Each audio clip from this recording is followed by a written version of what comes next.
معزز سامعین و ناظرین، امید ہے کہ آپ سب ایمان اور صحت کی بہترین حالت میں ہوں گے۔ رب ذوالجلال آپ کو اپنی حفظ و امان میں رکھے۔ الحمدللہ، اللہ کی توفیق سے درس قرآن مجید فرقان حمید کا ہمارا سلسلہ احسن انداز میں جاری و ساری ہے، اور اللہ کی توفیق سے الحمدللہ اب درس حدیث پاک کا سلسلہ بھی جاری کر دیا گیا ہے۔ آپ سب آپ دعا فرمائیں کہ خالق کائنات اس سلسلہ خیر کو تا دم واپسی جاری و ساری رکھنے کی توفیق عطا فرمائے۔ الحمدللہ، درس حدیث کے حوالے سے آج ہمارا پہلا درس ہے، تو احباب سے گزارش ہے کہ اس سلسلہ خیر میں خود بھی شروع سے آخر تک شریک رہنے کی کوشش فرمائیں،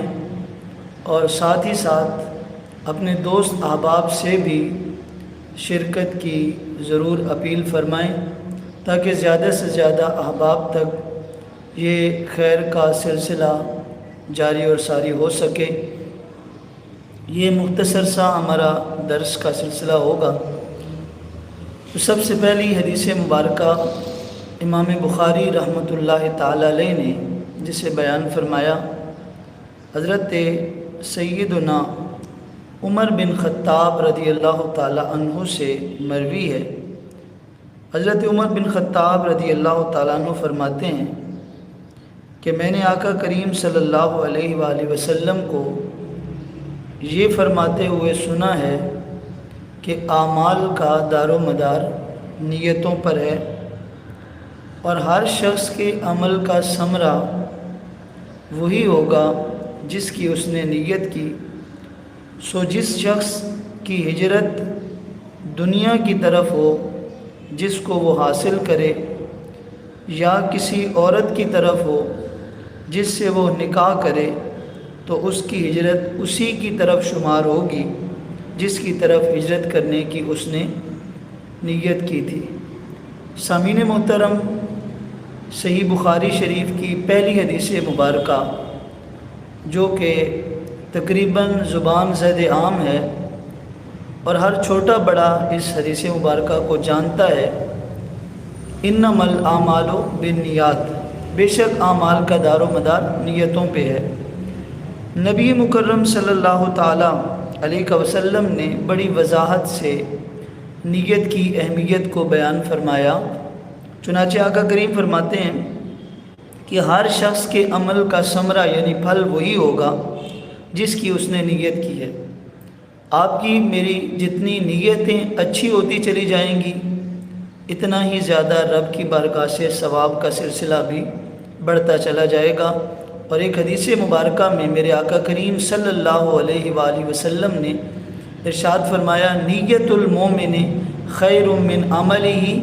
مومن کی نیت اس کے عمل سے زیادہ بہتر ہے۔ عمل تو دیکھیں ہم بہت سے کرتے ہیں، الحمدللہ اللہ کی توفیق سے لوگ نماز بھی پڑھتے ہیں، روزے بھی رکھتے ہیں، حج زکوٰۃ بہت سارے اعمال کرتے ہیں، تو پھر نیت کو عمل سے بہتر کیوں کہا گیا؟ اس لیے کہا گیا کہ عمل کی قبولیت یا قبول نہ ہونے کی جو بنیادی وجہ ہے وہ نیت ہی ہے۔ اگر نیت میں درستگی ہوگی اور نیت میں خیر کا سلسلہ ہوگا اور نیت میں زیادہ اچھی باتیں ہوں گی، تو اتنا ہی زیادہ اجر و ثواب اللہ مجھے اور آپ کو عطا فرماتا رہے گا۔ تو سب سے بنیادی بات جو ہے ہر عمل خیر کے اندر نیت ہے، اور نیت ہونی کیا چاہیے؟ نیت ایک ہی ہونی چاہیے، اور وہ ہے فقط رب ذوالجلال کی رضا۔ کائنات میں اللہ کی رضا سے بڑھ کر کوئی چیز نہیں ہے۔ آپ ہر عمل خیر کو دیکھ لیں، اگر اس کا آغاز اور اس میں نیت اللہ کی رضا کو کر لیا جائے، تو میرے نبی پاک صلی اللہ تعالیٰ علیہ وسلم کی واضح حدیث مبارکہ ہے۔ آج ہم اپنے اعمال کے بارے میں متردد ہیں، شکوک و شبہات کا شکار ہیں کہ عمل قبول ہوگا یا نہیں ہوگا، تو ایک بات 100% آپ اپنے ذہن میں بٹھا لیں، اور 100% گارنٹی سے یہ بات اپنے مائنڈ میں سیٹ کر لیں کہ ہر وہ عمل خیر جو رب ذوالجلال کی رضا کے لیے کیا جائے وہ رب کی بارگاہ میں یقیناً قبول ہوتا ہے، اس میں رد ہونے والی بات ہی نہیں ہے، سوال ہی پیدا نہیں ہو سکتا کہ وہ عمل جو اللہ کی رضا کے لیے کیا جائے وہ کبھی رد ہو جائے۔ میرے آپ کے آقا کریم صلی اللہ تعالیٰ علیہ وسلم نے ارشاد فرمایا ذاک طعم الایمان، فرمایا وہ بندہ ایمان کا ذائقہ چکھ لیتا ہے جو اللہ کے رب ہونے پہ راضی ہو جائے اور آقا کریم کے نبی ہونے پہ راضی ہو جائے، وبالاسلام دینا، اور اسلام کے دین ہونے پہ جو راضی ہو جائے، فرمایا وہ خوش نصیب آدمی ایسا خوش نصیب ہے کہ وہ ایمان کا ذائقہ چکھ لیتا ہے۔ تو اللہ کی رضا وہ مقدس عمل ہے کہ جو آپ کے اور میرے ایمان کی مٹھاس اور ایمان کا ذائقہ ہمیں عطا فرماتا ہے۔ میرے آقا کریم صلی اللہ تعالیٰ علیہ وسلم نے احادیث مبارکہ میں نیت کی بہت زیادہ فضیلت بیان فرمائی۔ صحیح بخاری شریف کی پہلی حدیث مبارکہ آقا کریم علیہ السلام نے اسی نیت کی وضاحت فرمائی، اور مثال حضور نے دو طرح کے لوگوں کی دی۔ ایک ارشاد فرمایا سو جس شخص کی ہجرت دنیا کی طرف ہو جس کو وہ حاصل کرے، یا کسی عورت کی طرف ہو جس سے وہ نکاح کرے، یعنی جو دنیا کی طرف ہجرت کرنے کے ارادے سے نکلا تو جو نیت تھی ویسا ہی ثمر اس کو ملے گا، اور جو کسی عورت سے نکاح کے ارادے سے نکلا تو جو نیت کر کے نکلا تھا وہی نیت اس کو اور اسی کے مطابق اس کا فیصلہ ہوگا۔ نبی پاک صلی اللہ تعالیٰ علیہ وسلم نے ارشاد فرمایا اس کی ہجرت اسی کی طرف ہوگی جس کی طرف ہجرت کرنے کی اس نے نیت کی تھی۔ تو نیت وہ بنیادی فیکٹر ہے کہ جو ہر عمل خیر کی قبولیت کا اور اس کے رب کی بارگاہ میں مقبول ہونے کا یقینی سبب اور ذریعہ بنتا ہے۔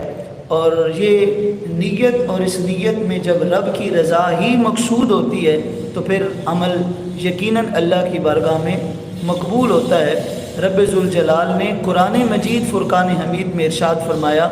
وَرِضْوَانٌ مِّنَ اللَّهِ اکبر، فرمایا اللہ کی رضا ہی سب سے بڑی نعمت ہے، اور ہر عمل خیر کے اندر جب اللہ کی رضا مقصود ہوتی ہے یہی وہ بات ہے جسے امام بخاری رحمۃ اللہ تعالیٰ علیہ نے انما الاعمال بالنیات کے ساتھ ذکر فرمایا کہ نیتیں جتنی اچھی ہوتی چلی جائیں گی عمل خیر کی، اور شاید ہم نے کبھی غور ہی نہیں کیا، ہم بہت سے خیر کے اعمال تو کرتے ہیں اور میں کسی کی نیت پہ شک نہیں کر رہا کہ وہ کسی کو دکھانے کے لیے کرتا ہے، ہم اللہ کی رضا کے لیے ہی کرتے ہیں، لیکن ایک نیت کے ساتھ ساتھ کئی مزید نیتیں جوڑی جا سکتی ہیں، اور جتنی نیتیں آپ کے ذہن میں اور سوچ میں اچھی آتی چلی جائیں گی ثواب کا سلسلہ بڑھتا چلا جائے گا۔ مثال کے طور پر آپ مسجد تشریف لے جاتے ہیں نماز کے لیے، جمعہ کے لیے، تو آپ اگر اتنی بھی نیت ذہن میں ہوتی ہے کہ میں جمعہ کی نماز ادا کرنے جا رہا ہوں تو کوئی بری بات نہیں، آپ کی نیت درست ہے، آپ اچھے کام کے لیے تشریف لے جا رہے ہیں، لیکن اگر ساتھ یہ نیتیں ہو جائیں کہ میں رب کے گھر میں جا رہا ہوں، جب مسجد میں داخل ہوں گا تو اللہم افتح لی ابواب رحمتک دعا کا بھی اہتمام کروں گا، اور جب مسجد میں جاؤں گا تو سیدھے پاؤں سے میں داخل ہونے کی کوشش کروں گا، پھر جب مسجد میں جاؤں گا تو وہاں جا کر میں خطبہ سنوں گا، دین کی بات کو سن کر اسے یاد رکھ کے اسے دوسروں تک پہنچانے کی کوشش کروں گا، پھر جب مسجد سے نکلوں گا تو مسجد سے نکلنے کی دعا پڑھوں گا، بایاں پاؤں باہر رکھوں گا۔ تو ایک سوچ ہے جو آپ کو اور مجھے خیر کے سلسلوں کی طرف بڑھاتی رہتی ہے، اور اسی سوچ اور اسی ارادے کو نیت کہا جاتا ہے۔ اسی لیے فرمایا کہ بے شک اعمال کا دار و مدار نیتوں پہ ہے، اور مومن کی نیت اس کے عمل سے زیادہ بہتر ہے۔ رب ذوالجلال ہمیں بھی ہر عمل خیر کے اندر زیادہ سے زیادہ اچھی نیتیں کرنے کی توفیق عطا فرمائے۔ امام بخاری رحمۃ اللہ تعالی علیہ نے پہلی حدیث مبارکہ نیت کے حوالے سے بیان فرمائی۔ اور امام بخاری رحمۃ اللہ تعالی علیہ نے دوسری حدیث مبارکہ وحی کے نزول کے حوالے سے بیان فرمائی۔ ام المومنین سیدہ عائشہ صدیقہ رضی اللہ تعالی عنہا سے روایت ہے کہ حضرت حارث بن حشام رضی اللہ تعالی عنہ نے رسول اللہ صلی اللہ علیہ وآلہ وسلم سے سوال کیا، یا رسول اللہ آپ کے پاس وحی کس طرح آتی ہے؟ تو رسول اللہ صلی اللہ علیہ وآلہ وسلم نے فرمایا، کبھی وحی میرے پاس گھنٹی کی جھنکار کی مثل آتی ہے اور وہ مجھ پر بڑی سخت دشوار ہوتی ہے، کبھی گھنٹیوں کی آواز سی آتی ہے اور میرے اوپر وحی کا سلسلہ شروع ہو جاتا ہے۔ فرمایا پھر جب وہ وحی مجھ سے منقطع ہوتی ہے، جب وہ وحی کا سلسلہ ختم ہوتا ہے تو میں یاد کر چکا ہوتا ہوں کہ فرشتہ نے کیا کہا تھا۔ میں اس وقت اپنے ذہن میں جو کچھ فرشتہ مجھے بتا کے جاتا ہے اسے یاد کر چکا ہوتا ہوں، اور کبھی فرشتہ میرے لیے مرد کی شکل میں متشکل ہوتا ہے، یعنی مرد کی شکل میں کبھی مجھے فرشتہ نظر آتا ہے، میرے پاس آتا ہے، سو وہ مجھ سے بات کرتا رہتا ہے اور میں یاد کرتا رہتا ہوں کہ وہ کیا کہہ رہا ہے۔ حضرت عائشہ رضی اللہ تعالی عنہ بیان کرتی ہیں کہ بے شک میں نے دیکھا کہ سخت سرد دن میں آپ صلی اللہ علیہ وآلہ وسلم پر وحی نازل ہوتی، تو جس وقت وحی آپ سے منقطع ہوتی تو آپ صلی اللہ علیہ وآلہ وسلم کی پیشانی سے پسینہ بہہ رہا ہوتا تھا۔ سامعین محترم، یہ صحیح بخاری شریف کی دوسری حدیث مبارکہ ہے جو آپ نے سماعت فرمائی، اور اس حدیث مبارکہ میں وحی کے نزول کے حوالے سے آقا کریم علیہ الصلوۃ والسلام نے کچھ چیزوں کو ارشاد فرمایا۔ پوچھا گیا وحی کس انداز میں آتی ہے؟ تو فرمایا کبھی کبھی جھنکار کی صورت میں آتی ہے، اور جب یہ سلسلہ ہوتا ہے اور اس انداز کی وحی آتی ہے تو یہ وحی مجھ پر بڑی دشوار ہوتی ہے، میرے لیے بڑی مشقت کا باعث بنتی ہے۔ اور فرمایا جب وحی مجھ سے منقطع ہوتی ہے تو یہ اللہ کے نبی کی ایک شان ہے۔ اللہ کے نبی کے حافظے کو آپ دیکھیں کہ خالق کائنات نے کس انداز کا وسیع حافظہ اپنے نبیوں کو عطا فرمایا ہوتا ہے کہ حضور فرماتے ہیں جب وحی مجھ سے منقطع ہوتی ہے تو میں یاد کر چکا ہوتا ہوں جو فرشتہ نے مجھ سے بات کی ہوتی ہے۔ حضرت عائشہ صدیقہ آقا کریم علیہ الصلوۃ والسلام کے وحی کے نزول کے وقت کی کیفیت بیان کرتے ہوئے ارشاد فرماتی ہیں کہ میں نے دیکھا کہ حضور پر یہ وحی کا سلسلہ اتنا سخت ہوتا کہ سخت سرد دن کے اندر بھی آقا کریم علیہ الصلوۃ والسلام کی پیشانی پر پسینہ بہہ رہا ہوتا۔ آپ اس حدیث مبارکہ اور اس میں موجود آقا کریم کے مبارک فرامین اور حضرت ام عائشہ صدیقہ سلام اللہ علیہا ورضی اللہ تعالی عنہا کا آپ وہ انداز دیکھیں کہ آقا کریم علیہ الصلوۃ والسلام نے کس انداز میں امت کے لیے مشقتیں برداشت کیں کہ وحی کا نزول اس قدر مشکل ہوتا کہ حضرت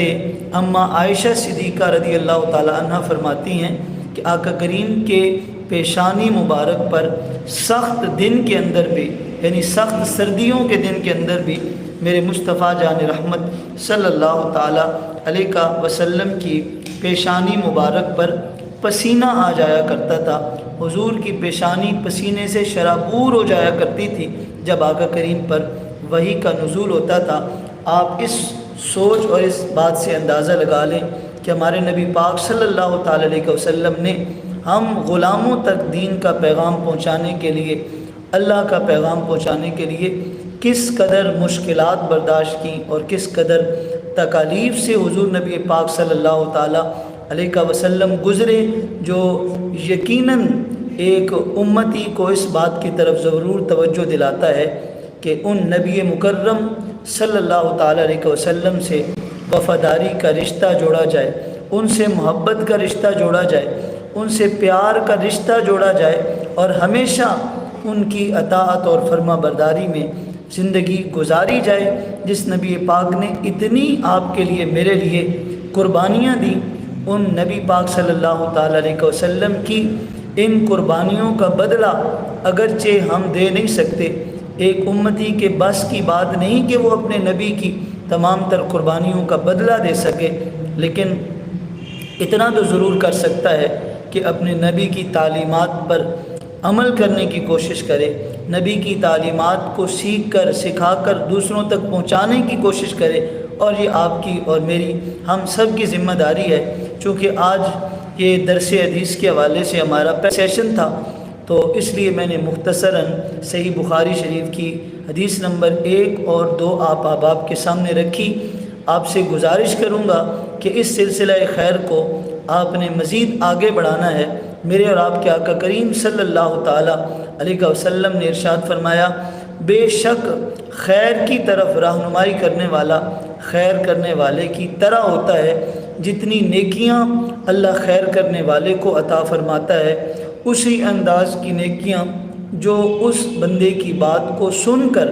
اور اس پر عمل پیرا ہوتے رہتے ہیں، ان کو بھی رب ذوالجلال نیکیاں عطا فرماتا ہے، اور ان کی نیکیوں میں کمی کیے بغیر خالق کائنات اس کا اجر اس آغاز کرنے والے کو اور اس شروع کرنے والے کو بھی عطا فرماتا ہے۔ نبی مکرم صلی اللہ تعالیٰ علیہ وسلم نے ایک حدیث مبارکہ میں ارشاد فرمایا، جس نے اسلام میں اچھی بات کو شروع کیا تو اس کے لیے اس کا اجر ہے، اور جتنے لوگ اس پر عمل کرتے رہیں گے ان لوگوں کا اجر بھی اللہ اسے عطا فرماتا رہے گا، ان لوگوں کے اجر میں کمی کیے بغیر۔ یعنی جو اچھے طریقے کو شروع کرتا ہے تو اچھے طریقے کو شروع کرنے پر اللہ اسے بھی اجر عطا فرماتا ہے، اور جو لوگ اس پر عمل پیرا ہوتے ہیں انہیں بھی اس کا اجر عطا فرماتا رہتا ہے، اور ان عمل کرنے والوں کے اجر میں بھی کوئی کمی واقع نہیں ہوتی۔ تو میری تمام سامعین اور ناظرین سے گزارش ہے کہ اس سلسلہ خیر کو اپنے دوست احباب سے ضرور شیئر کریں، زیادہ سے زیادہ لوگوں تک اس سلسلہ خیر کا پیغام پہنچائیں، تاکہ اس پر از فتن دور کے اندر جب کہ امت مصطفیٰ علیہ تحیت و ثنا کو قرآن اور حدیث سے جڑنے کی ضرورت ہے، جب کہ لوگ انتشار کا شکار ہیں، افتراق کا شکار ہیں، اور یہ قرآن و حدیث ہی وہ اللہ کی نعمت ہیں اور وہ اللہ کی مضبوط رسی ہیں جو آج بھی امت کے بکھرے ہوئے اس شرازے کو اور اس بکھرے ہوئے اس امت کو اکٹھا کرنے کی، جن کے اندر آج بھی طاقت ہے۔ رب ذوالجلال کی پاک بارگاہ میں دعا ہے کہ خالق کائنات جو میں نے معروضات پیش کی، صحیح بخاری شریف حدیث نمبر 1 2 اور مختصر سا ان کا ترجمہ اور تفسیر بیان کرنے کی کوشش کی، خالق کائنات ہمیں اس سلسلہ خیر سے جڑے رہنے کی توفیق عطا فرمائے، ہمیں ہماری آنے والی نسلوں کو قرآن و حدیث کا نور عطا فرمائے، آمین ثم آمین۔ تمام احباب کا بہت بہت شکریہ، جزاکم اللہ خیرہ۔